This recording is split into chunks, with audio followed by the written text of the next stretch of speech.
Bienvenue dans ce JT. Alors, dans cette boulangerie, la baguette est gratuite si vous entrez en dansant. Et si vous entrez en chantant, on vous offre du pain de mie.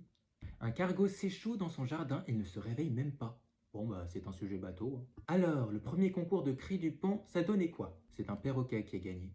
Échec. Après 46 jours de partie, le grand maître Magnus Carlsen fait match nul contre 143 000 joueurs. Petit joueur, hein.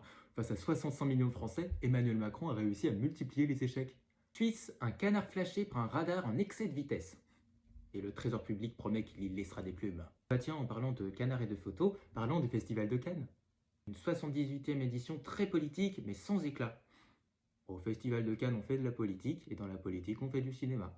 176 bombes de la Seconde Guerre mondiale découvertes en Angleterre sous une aire de jeu pour enfants.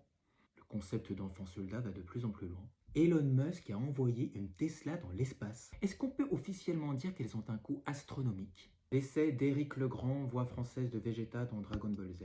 Combien de personnes étaient au courant?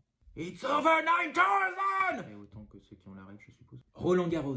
Alors oui, pour Roland Garros, il paraît qu'il y a de la mendicité de rongeurs à la porte d'Auteuil. En effet, les rats quêtent. Non, attendez, il paraît aussi qu'il propose des massages, c'est ce qu'on appelle les rats masseurs. Bon. À la recherche de leur chat disparu depuis plusieurs mois, ils ont déjà déboursé 20 000 euros.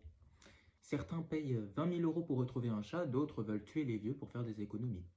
Et pour finir, colère des agriculteurs et des taxis. Vous savez quoi? Je pense qu'on devrait inverser les rôles. Les tracteurs agricoles, ils iront faire le taxi aux Champs-Élysées. Et les taxis, ils emmèneront les grosses légumes à la campagne. Merci de m'avoir écouté.